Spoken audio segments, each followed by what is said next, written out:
Si les héros et héroïnes Marvel sont principalement connus pour leurs aventures sur papier, ils ont depuis longtemps envahi le cinéma et la télévision. Depuis les années 2000, nous avons des adaptations plus ou moins fidèles.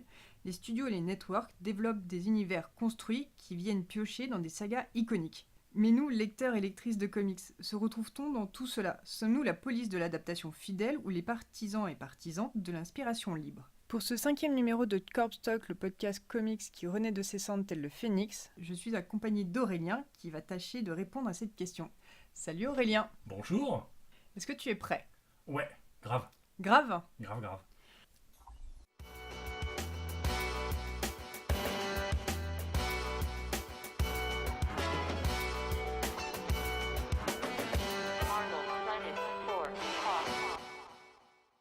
À chaud. Oui.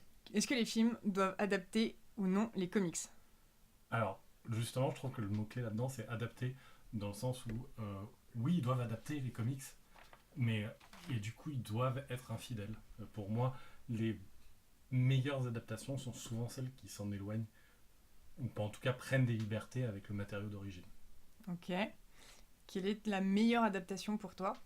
Ouais, bon. tu dois déjà connaître la réponse. C'est Les Gardiens de la Galaxie de James Gunn, qui je D'accord. trouve justement, en fait, a été beaucoup de gens ont souligné le fait que ça adaptait, entre autres, le run de Abnett et Lanning. Et c'est vrai que c'est le cas, ça adapte ce run-là en particulier, et ses personnages, en piochant d'autres choses, etc. Mais surtout, ça les adapte. Les personnages sont en fait tous trahis. Mon personnage préféré, tout le monde le sait, c'est Rocket Raccoon. Ah bon? Et le Rocket Raccoon du cinéma s'éloigne sensiblement du Rocket Raccoon papier à l'époque. Bah oui, parce qu'en plus, après la sortie du film Les Gardiens de la Galaxie, Brian Michael Bendis a récupéré Les Gardiens de la Galaxie, et tout le monde a dit « Ah, il a fait les gardiens des films, il n'a pas fait les gardiens des comics. » Tout à fait, il lui-même s'est rapproché après de ce qu'avait fait James Gunn au cinéma, mais James Gunn s'était lui-même éloigné de ce qu'étaient les personnages. Pour rester sur deux exemples, on va dire Rocket et Drax. Quand on prend Rocket avant le film, c'est un personnage qui est très réfléchi, un super, il est super bon pour créer des plans, etc. Il a un côté un peu rugueux, quoi, quand même, déjà à ce moment-là, mais il est beaucoup moins, on va dire, un peu mauvais comme il l'est dans les films. Et Drax, il a eu plein d'incarnations différentes dans les comics, et certes, à certains moments, il a pu être très naïf, mais c'était pas l'angle choisi par Gunn dans les films, où il était incapable de comprendre, par exemple, une expression imagée. On n'a jamais eu ça dans les comics, et c'est des choses qui ont été apportées par Gunn au ciné, et que je trouve très réussies, et c'est des changements on va dire, de curseur.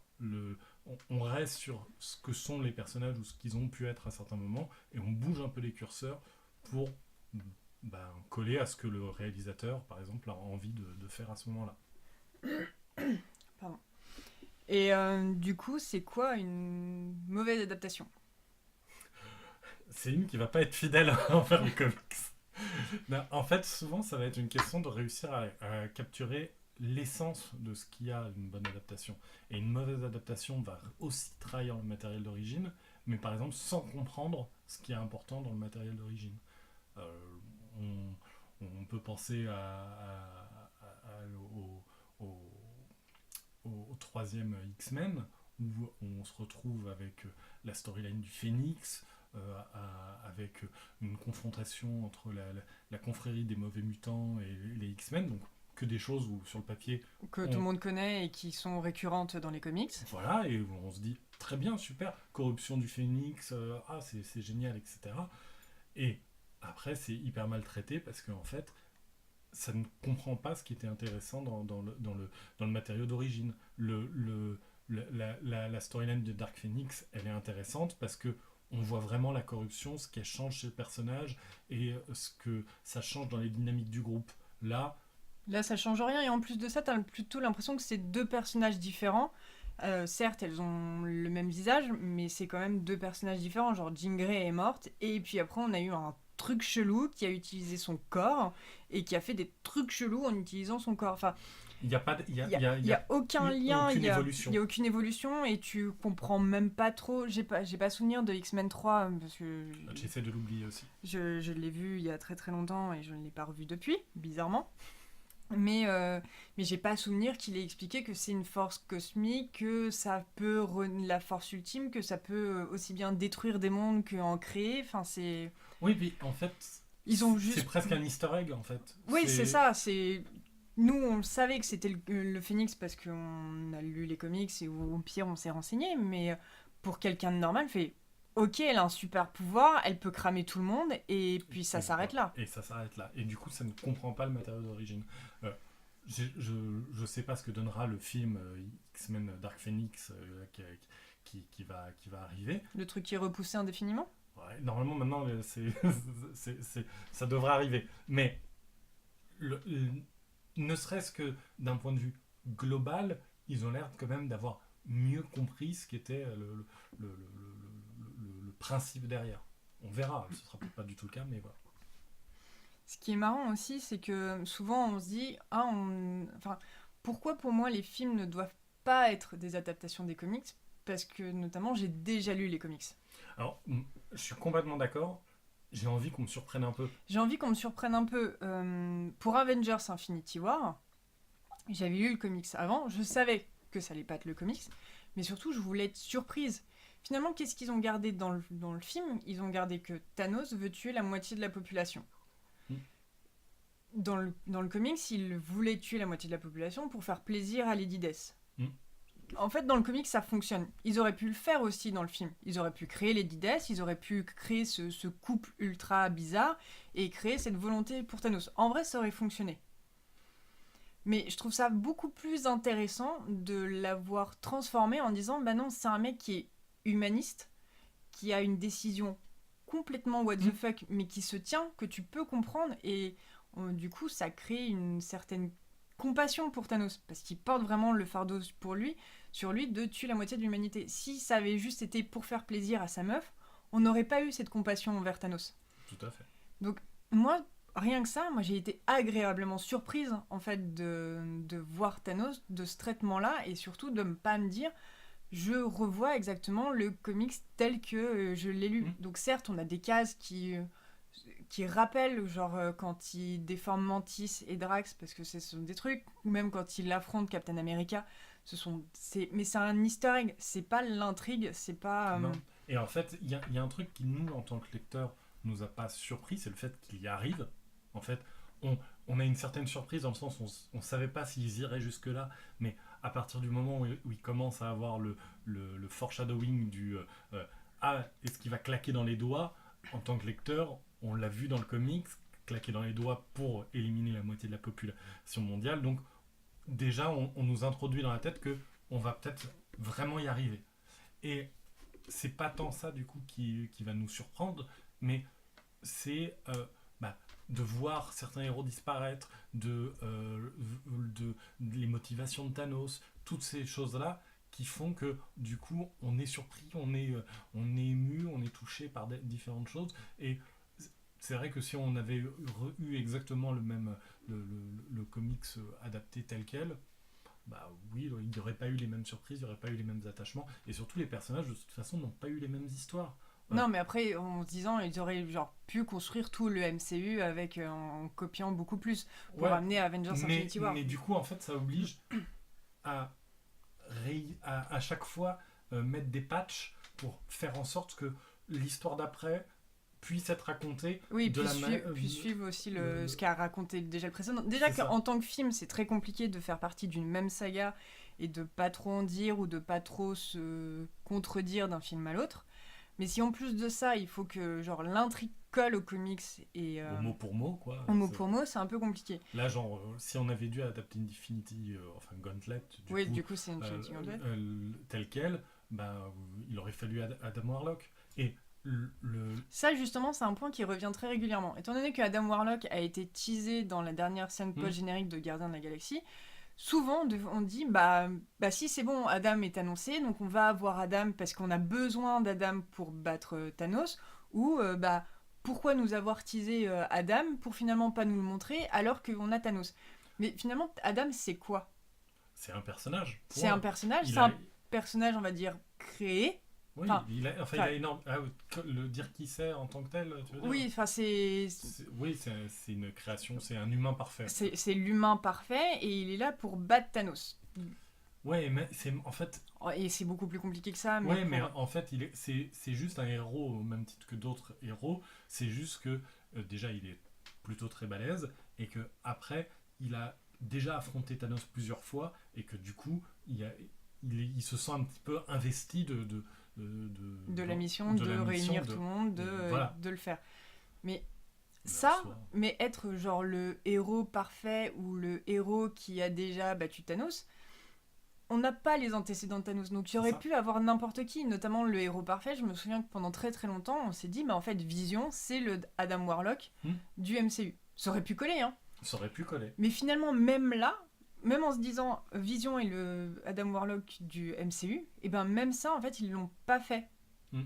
Parce qu'on s'était dit, ok, et ben en fait, ça va être Vision, donc on sait déjà comment ça va se passer. C'est Vision qui va gérer le truc, c'est Vision qui va faire. Donc finalement, ça nous change le nom, mais ça va pas finalement dans la profondeur nous changer l'histoire. Et finalement, si, parce que Vision, bah, ça a pas été le Adam Warlock. Hmm. Et je dis pas que pour autant que ça va être Captain Marvel, le Adam Warlock du MCU, mais on n'en a pas, et peut-être qu'on n'en a pas besoin, parce que vu comment ils ont créé leur C'est histoire, ça. Encore une fois, ce serait cette idée de devoir mettre des patchs pour essayer de se raccrocher le plus possible aux comics. Il n'y en a pas besoin. On le voit bien, Infinity Wars, il a des points de convergence avec Infinity Gauntlet. On a, ou même avec la quête de Thanos, on a Thanos qui est en train de chercher à récupérer les gemmes pour tuer la moitié de l'humanité, ouais, l'espèce vivante dans l'univers. Et sorti de ça, bah non, ça pioche à droite à gauche. On se retrouve avec le Black Order qui est une création beaucoup plus récente dans les comics. On se retrouve avec encore la division entre les deux équipes des d'Avengers. Avengers. On se retrouve avec Spider-Man qui n'a pas du tout le même positionnement dans le MCU qu'il a dans les comics, où il a cette relation avec Tony Stark, qui est une relation paternelle, etc. On a plein de choses. Doctor Strange qui est un nouveau venu à ce moment-là. Tous ces trucs-là, c'est des choses qui sont pas dans la structure du monde comics et qui sont dans la structure du MCU. Et c'est très bien comme ça. Je me souviens que ça, j'en avais parlé avec une amie qui lit pas du tout de comics, mais bref, je saoule tout le monde avec ça, et elle m'avait dit, mais dans ce cas-là, pourquoi nommer les films comme des comics ou comme des arcs qu'on a eus, vu que ça s'inspire pas?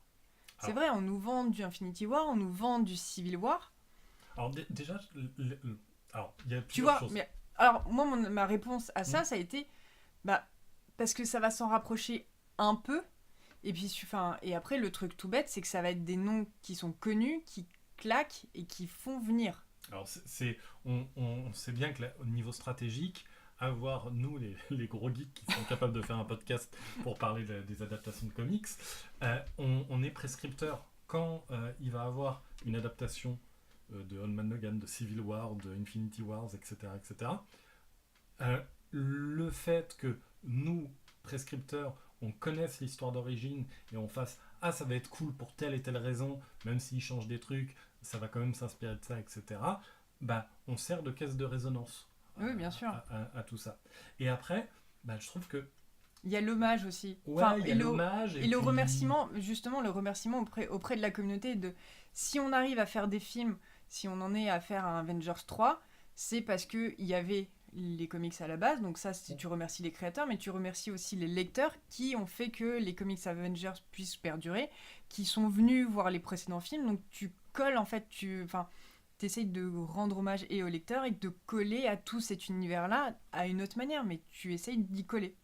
Et alors, je trouve que par exemple, un exemple, c'est Civil War, où en fait, c'est un petit peu, je trouve, ce qui va diviser. Il y a une Civil War autour de Civil War. Ouais. Est-ce que c'est une bonne ou une mauvaise adaptation? Moi, non, c'est pas une bonne adaptation. Moi, je trouve que c'est une adaptation quasiment telle quelle. On se retrouve avec deux camps, ouais. Un dirigé par Captain America, un par Iron Man, qui se déchirent autour d'une loi qui vient d'être passée sur le fait que les super-héros doivent être plus contrôlés par les gouvernements.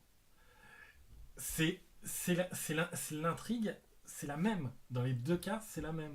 Et oui et non. Bah, Parce que dans le film, finalement, au final, ils se battent plus pour la loi, ils se battent pour l'arrestation de Bucky, de Winter Soldier. oui, mais en fait, Parce que comme il y a Bucky... Et en fait, c'est ça qui oblige Captain America à se rebeller contre Iron Man. Et finalement, il se rebelle pas tant que ça contre la loi, il se rebelle contre l'arrestation de Bucky. C'est ça au final. oui et non, parce qu'il y a quand même le fait que Steve dit clairement Oui, non, non, de je toute veux façon, pas. je ne signerai pas. Sauf que non, je veux pas.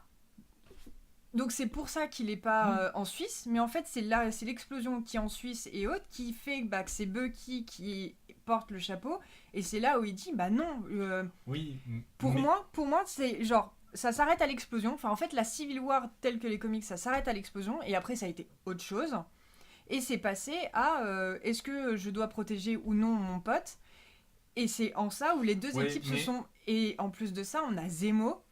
Donc, ouais, tu vois, mais en fait, par exemple, tout le truc autour de Bucky, ça vient aussi d'une paranoïa autour du fait que le gouvernement va pas le traiter comme il faudrait, mais justement, en fait, Captain America à ce moment-là aimerait que le truc reste dans la communauté super-héroïque et soit traité tel quel. bah, il a Alors, tort. Bah, il tue des civils. bah, en fait, non.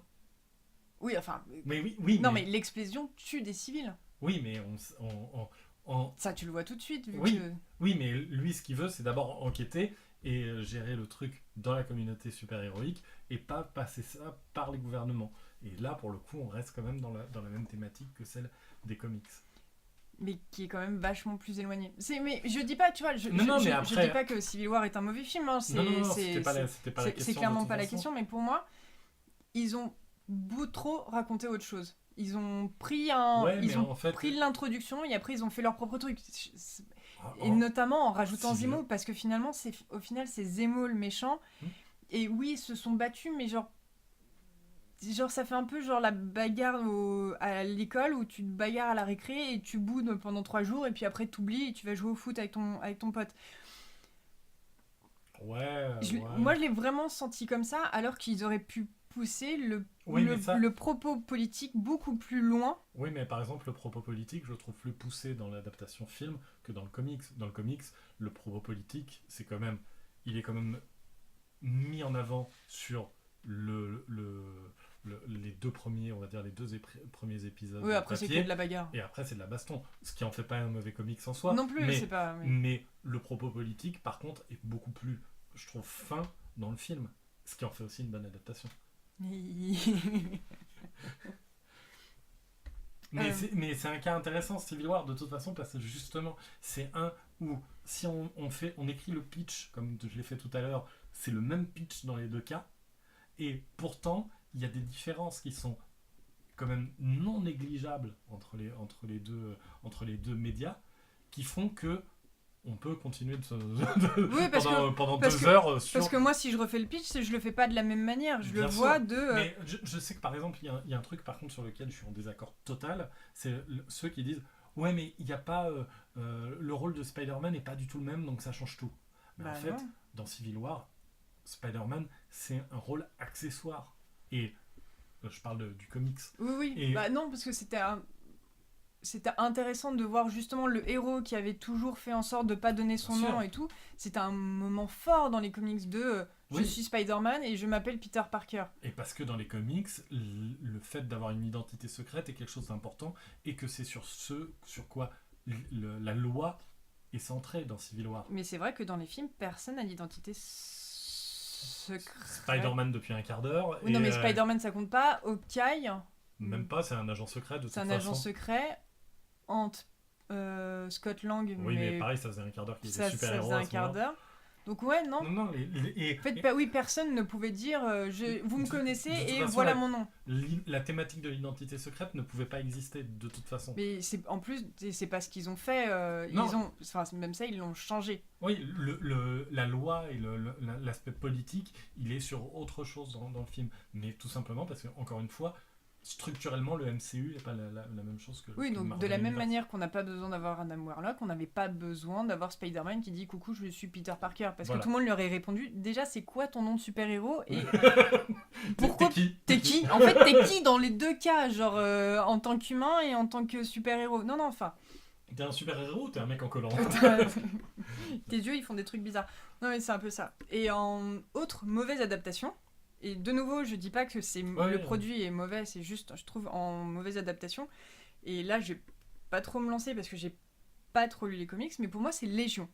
Et c'est marrant parce qu'en fait, avant l'émission, j'avais réfléchi à deux bonnes adaptations et j'ai pensé à Civil War et Légion. Et c'est les deux exemples que tu me donnes en mauvaise Pour moi, en adaptation. mauvaise adaptation. Mais je trouve que parce qu'en fait je trouve que là où c'est bien adapté, c'est qu'encore une fois ça prend le cœur du propos, on va dire. Ça parle d'un personnage surpuissant mais qui est rendu fou en fait par ses propres pouvoirs et qui doit réussir à composer avec ça, à vivre sa vie malgré ses pouvoirs qui sont comme un boulet à sa cheville. Et pour le coup, bah, c'est très bien adapté dans la série. Après, par contre, c'est vrai que Tu prends la série et tu dis, hey, j'ai adoré la série, j'ai envie de commencer le comics.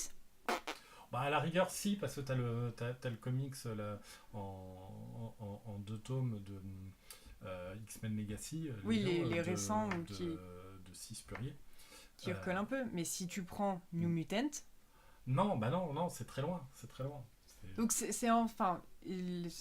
Clairement, hein, la série est très bien, mais tous les personnages, à part David et le Shadow King, Mm. tout le reste a été inventé.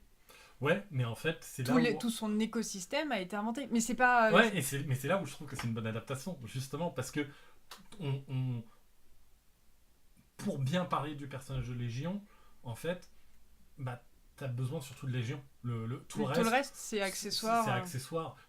Il n'y a pas une histoire de Légion qui ressemble à celle d'avant, parce qu'en général, de toute façon, à part la présence soit physique, soit son ombre de Charles Xavier, il n'y a pas vraiment d'autres personnages importants dans l'entourage de Légion.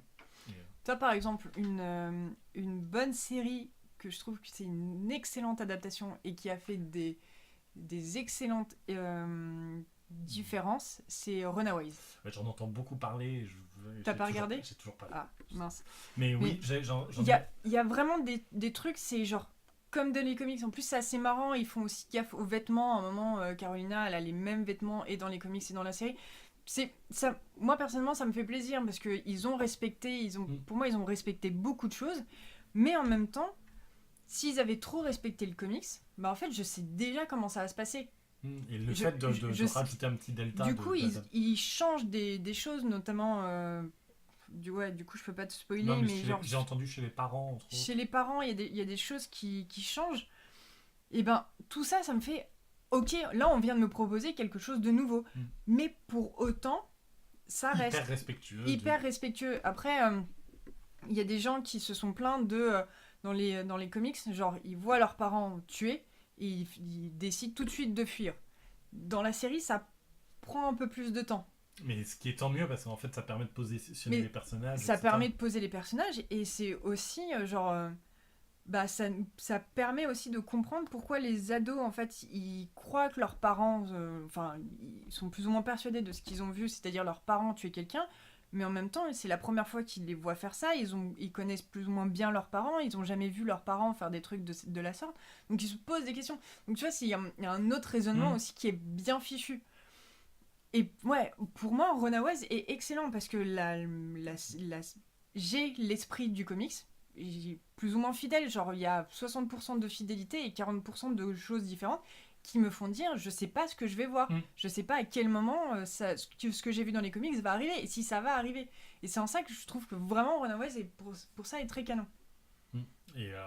Et en plus de ça, la nouvelle série donc par Rainbow Rowell et Chris Anka, ça continue sur les comics, mais il y a juste un point qu'ils ont récupéré de la série.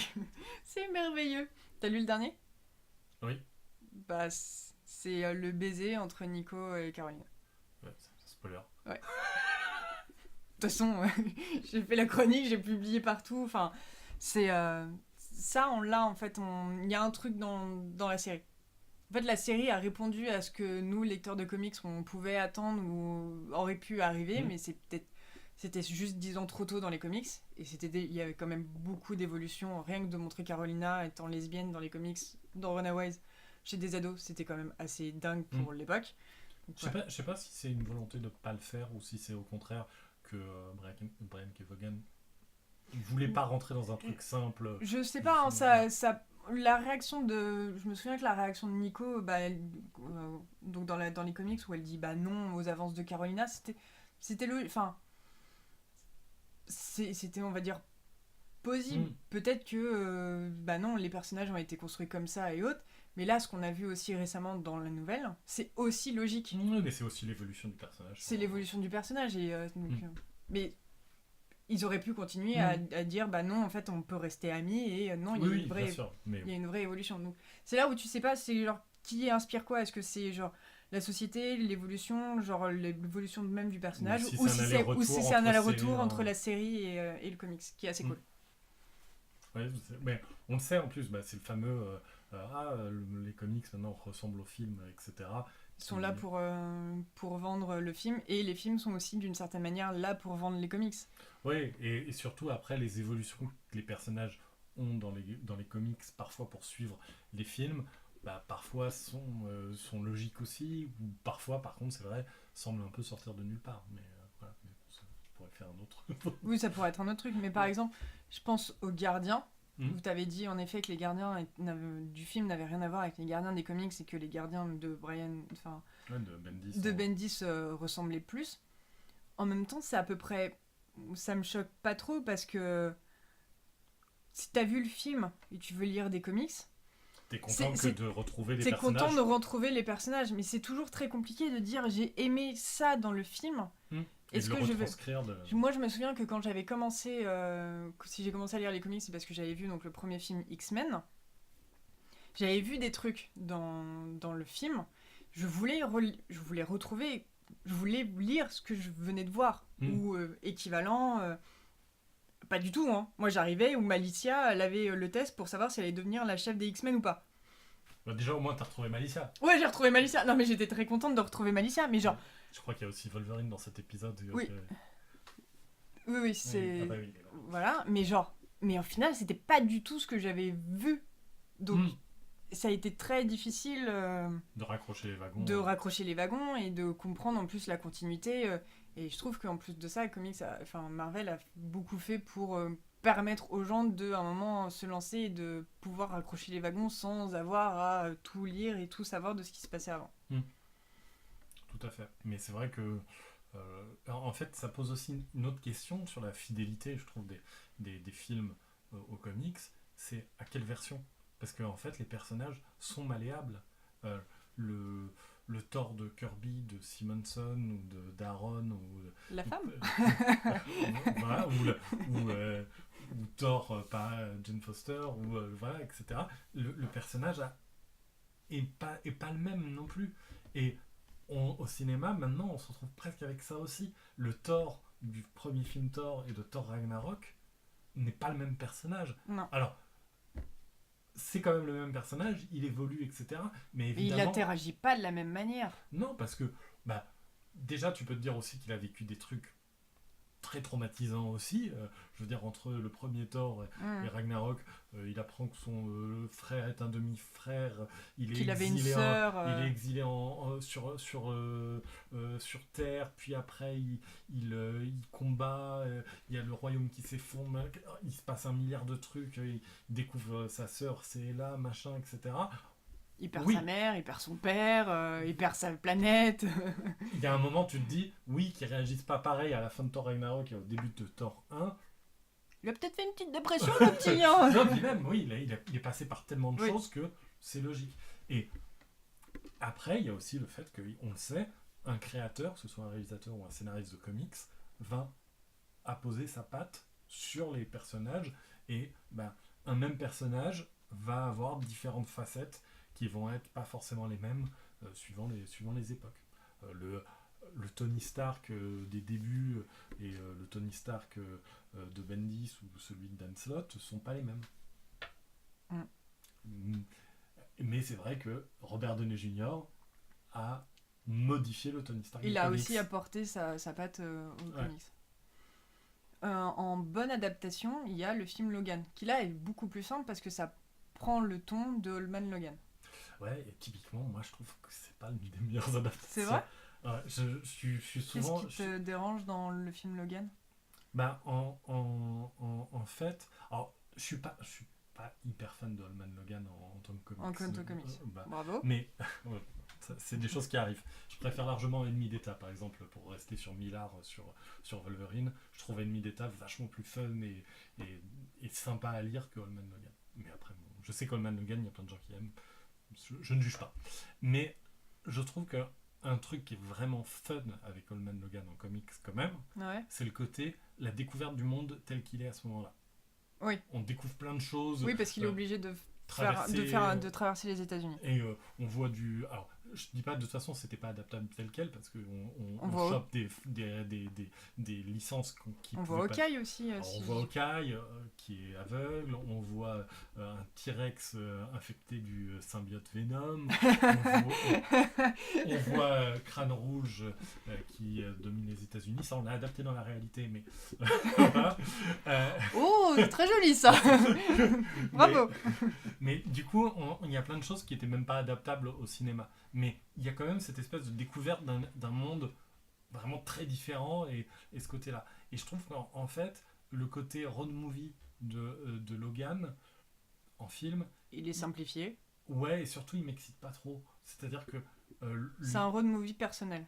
Ouais, et surtout, ça pourrait être dans le Kansas actuellement. Oui. Ok, il y a les espèces de rivers, là, les cyborgs. Oui, et puis etc., il y tout a ça. un peu au début un désert orange. Oui, non, mais. Ouais, mais ça pourrait être au fin fond du Nevada, que ce serait pas choquant non plus. Non, ce qu'ils ont adapté, c'est Logan au bout de sa vie, qui en a marre de tout. Et tout Même ce truc-là. rien que X23, elle est Très pas, bien. pas Ouais. dans le comics. Ouais. Elle est géniale dans le film. Oui, c'est Et un très bon ajout, et ça. son apport est très bien parce que ça permet justement de voir que Logan était au bout de sa vie, qu'il en avait marre. Enfin, du coup, il porte bien le hold dans tout ça. Le Et fait en plus de lui mettre une fille fait que forcement ça le vieillit, Ça le vieillit, voilà. automatiquement. Mais tout ça c'est plutôt bien fait et toute la partie sur X23 moi j'aime beaucoup, etc. Je rejette pas le film en plus tel quel et voilà. Mais je trouve que il y a un côté on va dire un peu gourmand dans le comics qui est ce côté on découvre des trucs what the fuck toutes les 2 pages et qui est pas du tout adapté dans l'esprit. Pour le coup, l'esprit des deux me semble quand même assez éloigné à ce niveau-là. est-ce que ça aurait été adaptable? Bah, un film post-apocalyptique, vraiment un truc à la Mad Max où Oui, on faire un se- aller-retour. Ouais. non, mais je parle vraiment un côté Oui, où c'est tu te beaucoup retrouves- plus, oui, parce que finalement, il a au début sa limousine et les gens, ils ont l'air plus ou moins normaux, juste bourrés dans une limousine. Ouais. Et en fait, le film pourrait se dérouler en 2018 ou peut-être en 2020, voilà. Mais on n'a pas l'impression d'être dans un futur post-apocalyptique comme dans le comics. Et j'avoue que bah, c'est un truc que j'aurais bien aimé voir. Vraiment un côté voir voilà. La désolation totale et pas que la désolation du personnage. C'est ça. Mais après, bon, déjà, je suis pas méga fan du comics à la base, donc je suis peut-être pas le meilleur, le meilleur regard pour juger de la qualité de l'adaptation. Et pourtant, c'est c'est le film Logan qui a eu une nomination aux Oscars en tant qu'adaptation, et pas Tout le à fait. reste. Tout à fait. Mais après, bon, je pense que là, il y a aussi une espèce de Il y a l'espèce de... C'est pas le nomisme. même... Oui, c'est pas le même traitement, c'est... Logan est un film sérieux, Oui. voilà, etc. Là où C'est pas des gens avec des boucliers qui volent et des C'est collants. Je suis bien d'accord, mais... Donc, quel film mériterait aussi d'être dans la catégorie meilleure adaptation aux Oscars? Je dis pas gagner ou pas, mais juste au moins être... Black Panther. Black Panther, c'est l'adaptation du run de Christopher Priest. On se retrouve avec littéralement les 3 quarts du cast qui sont des personnages créés par Christopher Priest, qui se retrouvent dans le film, et une écriture dans le scénario qui, je trouve, est quand même très très très très chouette, surtout sur les 2 premiers tiers. Le dernier tiers, je le trouve moins bien foutu. Oui, mais c'est toujours un peu compliqué de faire le dernier tiers avec la bataille et Ouais, après, et je il trouve faut qu'il y a régler des trucs. il y a des vrais problèmes de rythme, mais bon, ça, c'est un autre sujet, pareil. Mais je trouve que on a, pour le coup, un film qui arrive à super bien adapter ses personnages, leur donner une résonance par rapport à des faits de société, réussir à adapter le personnage au monde moderne en modifiant certains trucs par rapport aux comics, tout en les intégrant bien dans l'univers, etc. Donc je trouve qu'il y a un travail d'adaptation qui est vraiment super, et en plus c'est un film qui a de la profondeur, quoi, parle du monde dans lequel on vit. Donc je trouve que ouais, typiquement, en meilleur scénario adapté, il aurait sa place. Ouais. Plus que Avengers Infinity War. Alors, Avengers Infinity War, il est très bien adapté, et je trouve que par exemple, il y a un truc qui est absolument formidable au niveau de l'écriture, c'est cette capacité qu'il y a à relier énormément de personnages de manière fluide. C'est quelque chose de putain de brillant. Mais on parlait de nomination aux Oscars. Non, mais On sait aussi que un film popcorn. Oui, évidemment, il y a du snobisme et tout. Va pas avoir forcément. Et en vrai, Black Panther a ses chances parce que premier super-héros noir à l'écran, carton. Mais je trouve qu'au-delà du fait d'être premier super-héros noir, il y a ce truc de l'embrasser vraiment ce sujet-là. Oui, finalement, c'est un film avec un vrai message politique plus que les films Captain America. Captain America avait quand même aussi C'était dit, mais c'était pas autant poussé que Black Panther. Black Panther, ils en ont fait le gros de l'intrigue. Disons que Black Panther, il n'y a pas besoin de creuser un tout petit peu pour découvrir le sujet. Non, c'est les blancs, arrêtez. Vous avez fait assez de merde comme ça. Quand vous en faites pas et que vous n'êtes pas là, on arrive à s'en sortir. C'est ça le message. Ouais, en gros. En gros, c'est à peu près ça. Non, mais là-dessus, je suis d'accord que Black Panther mériterait au même titre que Logan cette nomination-là. Et après, dans les cas, ça me fait penser un peu par association des idées bizarres, mais associe-moi des idées bizarres. Mais un cas d'adaptation que j'adore, et pour le coup, je sais que tout le monde va pas être d'accord avec moi, c'est surtout à cette table, c'est Spider-Man Homecoming. Ok, bisous. je trouve que c'est très bien adapté dans le sens où je retrouve l'esprit de ce que je lisais moi en comics. Mais en vrai, je retrouve aussi l'esprit de Ultimate Spider-Man. Je retrouve Peter Parker au lycée, qui est vraiment au lycée et qui agit comme un lycée. D'ailleurs, le truc tout bête, je viens de citer Ultimate Spider-Man, mais même dans les comics, tu donnes le même personnage à deux... Enfin, comme tu l'as dit, ouais. mais finalement, ça a créé 2 univers différents. On a donc la Terre normale et on a la Terre Ultimate. Dans les films, en plus de ça, si je me souviens bien, elle a un autre nom. Enfin, ils sont sur une autre Terre. C'est considéré comme dans le multivers. Voilà, c'est le multivers et c'est 10 000 et des bananes quelques. 1991, je dirais comme ça. Ouais. Pifomètre. Pifomètre aussi, très bien. Donc, rien que ça, en fait. Oui, c'est considéré comme une autre variation. C'est autre chose. Ils peuvent vivre exactement la même chose, c'est autre chose. D'ailleurs, dans les magnifiques tie-ins de Secret Wars, on a une Civil War, elle est différente. Ouais. On a quoi encore à part Civil War et qui a été... Dans les Secret Wars ? Ouais, dans les tie-ins. Il y a à peu près tout. Il y a le truc de Hulk, qui est aussi différent. Planète Hulk, tu veux dire ? Ouais. Bon. Je sais pas, il y a un truc avec des Hulk... Ouais. De toute façon, ils ont repris à peu près tous les events pour les c'est dans Inferno. Il y a Inferno aussi qui est différent. Rien que ça, en fait, tu peux donner le même nom et c'est 2 trucs différents. Ouais. Donc pourquoi les films ne pourraient pas être un truc différent ?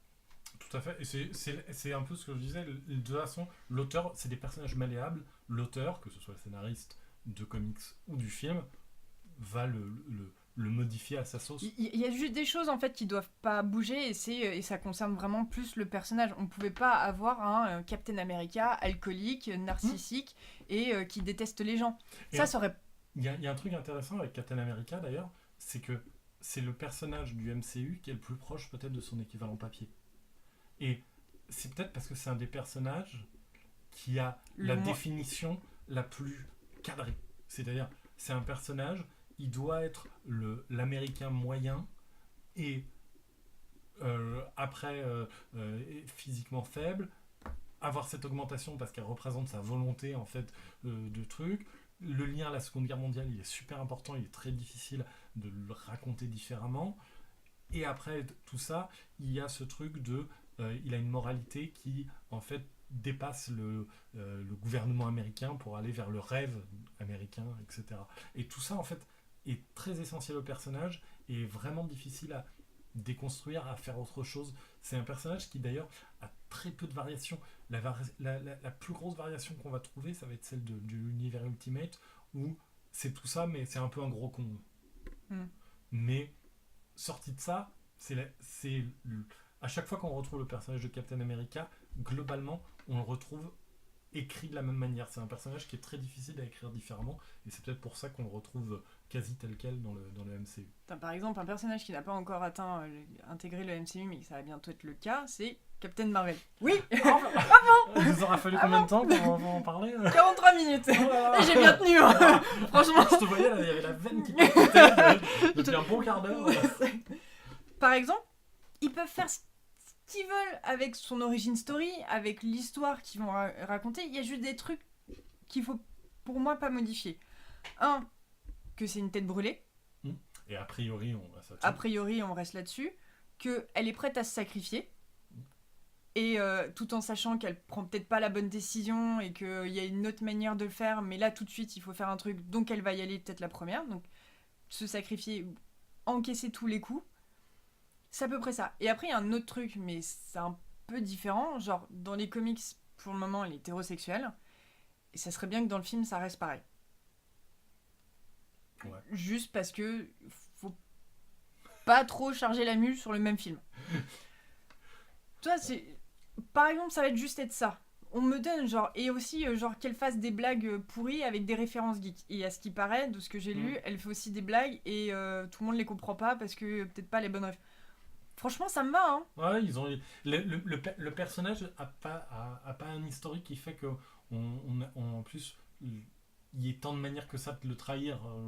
T'as pas énormément de cases à cocher. Ils pouvaient en faire... Si, ils pouvaient en faire quelqu'un de narcissique ou...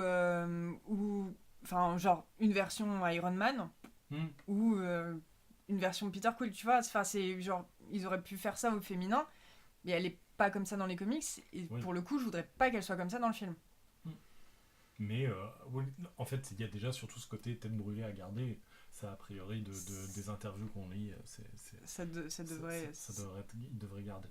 Mais... Donc voilà, après, ils peuvent raconter ce qu'ils veulent. Hein. Ils peuvent en faire une mi-humaine, mi-cri dès sa naissance, s'ils veulent. Il peut avoir ses pouvoirs dès la naissance et pas en intervention, machin. Ça change pas grand-chose. Ça changera rien. Au final, elle les aura, ses pouvoirs. De la manière dont elle les a acquis, c'est différent. Enfin, du moment qu'elle peut envoyer des boules de feu avec ses mains, moi, ça me va. Hein.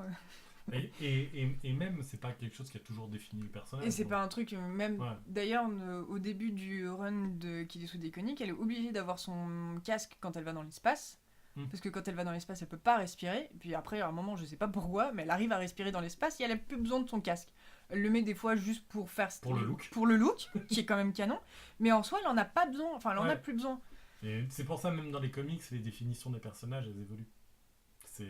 Bon, elles sont pas gravées dans le marbre. C'est pour ça que le côté adaptation, oui, il va pouvoir être modifié au fur et à mesure. Et qu'elle envoie un peu chier des hommes, ouais, elle envoie un peu chier des hommes dans les comics, donc ouais, ça serait cool qu'il y ait ça aussi dans le film, mais genre, et pour le coup, si imaginons, le film va sortir, et je vais conseiller quoi comme comics de Carol Danvers, parce que finalement c'est un peu ça, en plus, pas peut-être aucun, enfin, si, je vais renvoyer toujours vers le run de Kitetsu Deconic, parce que c'est ce run-là qui a permis de faire le film possible, mais ça va pas être l'adaptation, ça va pas être tel quel. Hein. Et c'est pas grave. C'est pas grave. Il y a aucun personnage, en fait, je trouve, qui a une adaptation telle quelle, et souvent, j'ai tendance à penser qu'une adaptation trop fidèle, même moi en tant que spectateur, justement, ne m'intéresse pas, et ça rejoint ce qu'on disait sur le côté, je vais pas avoir de surprise si c'est trop fidèle. Après, ça va dépendre, et là je sors vraiment du cadre comics, et plus peut-être rentrer dans le cadre bande dessinée. Par exemple, La vie d'Adèle, donc qui est inspiré très librement inspiré Starby. du bleu est une couleur chaude. Ah oui, non, ok, non, j'étais sur Adèle Blanc-Sec, autant pour moi. Non. Mais la vie d'Adèle, ah oui, oui, ok. Moi, je voulais voir vraiment le bleu est une couleur chaude en film. Ça n'a pas du tout été ça. Mm.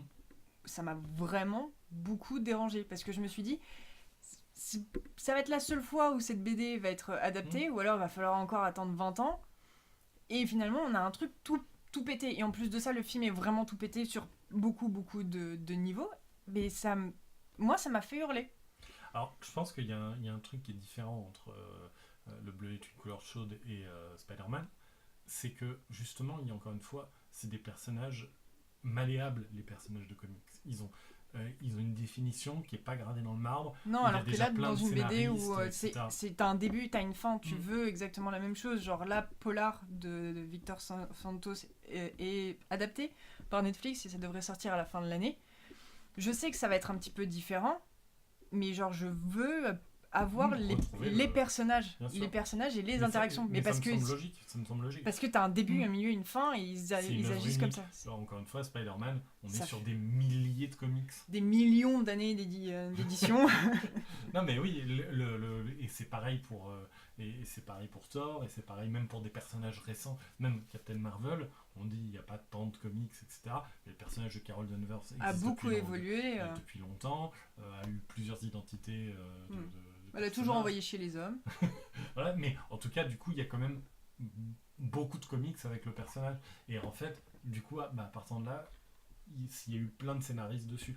Les cas de personnages qui existent depuis 10 ans et qui ont eu un scénariste, à part Jessica Jones, c'est en train de changer, il n'y en a pas. Non. Et même Bendis a fait 2 Jessica Jones différentes parce que quand tu vois la Jessica Jones de Alias et après tu vois la Jessica Jones de Pulse, Oui, merci. Hein. Et pour le coup, c'est à 3 mois d'écart. Et c'était à 3 mois d'écart et c'était toujours le même et c'était la continuité. Non, mais donc voilà. Donc la finalité, c'est non, les films ne doivent pas être des adaptations fidèles des comics. Ils doivent être des bons films. Ils doivent être des bons films. Et garder le gros des personnages. L'esprit du personnage, c'est tout ce qu'on leur demande. Et pour le coup, je trouve que jusqu'à présent, chez Marvel Studios, ils ont plus ou moins bien géré. Ouais, il n'y a pas de faute de goût Non. Voilà, flagrante. Ouais, non. Et même les personnages, on va dire qu'ils ont créé plus de toutes pièces, genre les gardiens. Ouais, C'est reste du coup des bons personnages bien écrits. ouais. Et encore une fois, tous les personnages existaient avant. Oui, Et non, mais ils ont- c'est ils juste ont- comment voilà. Mais ils... c'est vrai que James Gunn a vraiment, pour le coup, on va dire, fondu un peu les personnages, a utilisé des éléments qui existaient, et on a créé des proches, mais presque nouveaux. Oui. Ouais. Bon, c'est tout pour nous. Tout à fait. Si on continue de parler de comics, Oui. qu'est-ce que tu lis en ce moment et qu'est-ce qui est bien et qu'est-ce que tu voudrais que les gens ils lisent? Alors, tu m'as dit que tu allais me poser cette question et du coup j'ai réfléchi. Et T'as oublié. Non, j'ai pas oublié et je me suis dit que j'allais faire 2 conseils, un dans les comics Marvel et un pas dans les comics Marvel. Et que en plus, comme ça, j'ai eu une bonne idée, c'est de parler de Donny Cates. Ah, c'est pas vrai! Et Mais si- genre, tout le monde en parle. tout le monde en parle, mais Mais- vous êtes pas Et possible! alors, pourquoi tout le monde en parle? Parce qu'il est formidable. Vraiment, c'est le scénariste du moment. Alors, l'autre scénariste du moment, c'est Kelly Thompson. Mais le scénariste mec du moment, c'est Donny Cates. C'est de la folie. Tout ce qu'il fait, c'est trop bien. Et du coup, en VF, en Marvel, je vais conseiller son Thanos Wins, Thanos Gagne, qui va être dans Marvel. On a Epix, déjà lu le premier. Voilà, bon, Et j'avoue, hein, le premier m'a bien accroché et j'ai envie de lire la suite. et Et c'est assez marrant de vous voir tous là mais parce que c'est tellement bien, c'est tellement. faire des hôtels à son effigie. Mais, oui, mais là, en VO, il est sur Venom. J'ai jamais autant kiffé une série Venom de toute ma vie. D'accord. Il arrive à utiliser des éléments de continuité tirés du run de Thor, de Jason Aaron, dans Venom. Des trucs. Il a l'air de tellement kiffé ce qu'il est en train d'écrire en plus que ça se transmet en fait. Du coup, c'est vrai que ça joue vachement dans l'appréciation, je pense. Et là, du coup, en fait, je viens de lire une série indépendante aussi qui s'appelle Redneck et qui est sur des zombies au Texas. Pas des zombies, des vampires. Une famille de vampires au Texas. Et donc, il y a le côté le sud, un petit peu, le côté le sud des chaud, la moteur. et le côté un peu les rednecks, justement, et tout ça. Et à côté de ça, en fait, je me disais, ouais, les vampires dans ce contexte-là, j'ai l'impression. Ouais, puis j'ai l'impression que ça va enquiller un peu les clichés. Et ça réussit non seulement à enquiller les clichés, mais à trouver des nouveaux angles d'attaque et surtout à te faire aimer les personnages à une vitesse grand V. Et je crois qu'il y a un truc chez lui qui fait que on est tellement à dire putain c'est trop bien ce qu'il écrit, c'est qu'il aime les personnages. Et ça se sent. Et quand il est en train d'écrire sur des personnages, il aime ce qu'il écrit et il aime les mettre dans des positions de merde et les voir comment ils vont s'en sortir. Et il est pas là pour seulement les torturer, mais parce qu'il les aime. Et c'est vrai que ouais, non, il est très fort. Ok. Et donc l'autre? Bah, Redneck et Thanos. Oui. Et puis c'est un mec et voilà, tout ce qu'il écrit. Tout ce qu'il écrit, c'est trop bien. Tout ce qu'il écrit, c'est trop bien. Il écrit pas aussi Baby Teeth qui vient de sortir. Si, c'est très sympa aussi. Pour le coup, pareil, le thème de base, une femme accouche d'un bébé qui va être en fait l'antéchrist. Ça a l'air, on a l'air entre Simon, voilà, enfin, donc comment c'est déjà l'histoire avec l'enfant qui est l'antéchrist. Je ne me retrouve plus, c'est pas grave. Je sais pas de quoi mais tu il y a parles. Rosemary's Baby, enfin, ou des trucs comme ça. Mais il arrive quand même à faire un truc très, très original et c'est vachement bien aussi. Et ouais, non, puis chez Marvel, là, il y a aussi Doctor Strange qui sort bientôt en VF, enfin, etc. Non, c'est trop bien. Tout ce qu'il fait, c'est trop bien. Il est pas sur Doctor Strange et Sorcier Suprême, c'est pas lui? Non, c'est Robbie Thompson. C'est Robbie Thompson? Ok, très bien. Et moi, c'est pas sorti en VF, mais c'est pas grave, ça sera la série Runaways. Vraiment, excellente. Énorme coup de cœur de l'infini à l'espace. Ça m'ennuie toujours de lire en anglais, en VO, parce que j'ai y passé 1000 ans et autres. Et là, j'ai enquillé les 12 en 3 jours. Ou en 2. Ouais, enfin, allez, on va dire 3. Ouais, pour prendre un peu de marge. En gros, j'ai vraiment fait que ça et j'ai eu du mal à arrêter. Ouais, non, elle est vraiment très très très bien. Chris Anka en plus dessus fait un boulot de et je suis pas fan de Chris Anka à la base. Je l'ai détesté sur Captain Marvel, par exemple. Comme quoi, je peux détester des trucs. Mais non, il est sublime. Tout est sublime. Il y a un truc tout con, mais au début de chaque épisode, il y a le titre Runaways avec le truc. En fait, il a fait les lettrages à la main à chaque fois. Si tu regardes sur Instagram, il poste les lettrages qu'il fait. Et il kiffe faire même les lettrages de Runaways avec les titres à chaque fois de l'épisode ou de l'arc en cours, etc. À chaque fois, il fait les lettrages à la main. Pas mal. Et qu'est-ce que je pourrais dire d'autre? Allez, pas du Marvel, Paper Girl. Ah oui, pareil, c'est très bien ça. J'ai lu les tomes 3 et 4 de la VO cet été. Et vraiment, vraiment canon. C'est un peu difficile à se souvenir les sauts et tout. À chaque fois que je lis un tome, je suis obligé de relire les précédents. C'est ce que limite je suis en train de me dire, genre il faudrait tout relire à chaque fois, un peu comme Saga où il se passe 1000 choses et t'oublies la moitié de ce qui s'est passé sur les 3 tomes précédents. Mais Paper Girl est en train de bien me hyper. Ouais, je crois que j'avais lu que c'était pas censé être super long. Mais je sais pas combien de tomes ça fera. Mais Ah bah là, ils sont un peu partis pour que ça soit long, hein, parce que vu que ça part dans tous les sens et qu'on sait pas jusqu'où ça va aller. Ouais, mais bon. Oui, tout est possible, mais. Ouais. Donc voilà. Ouais, c'est vrai que c'est très bien. Donc voilà nos recommandations comics. Et ben, on espère que ça vous a plu, ce retour de Corpse Talk. Moi, ça m'a plu de le faire. Toi, ça t'a plu de le faire? Bon, bah alors, on reviendra le mois prochain. Merci beaucoup d'être venu, Aurélien. Eh ben, merci de m'avoir invité. Et merci à vous de nous avoir écoutés. Salut!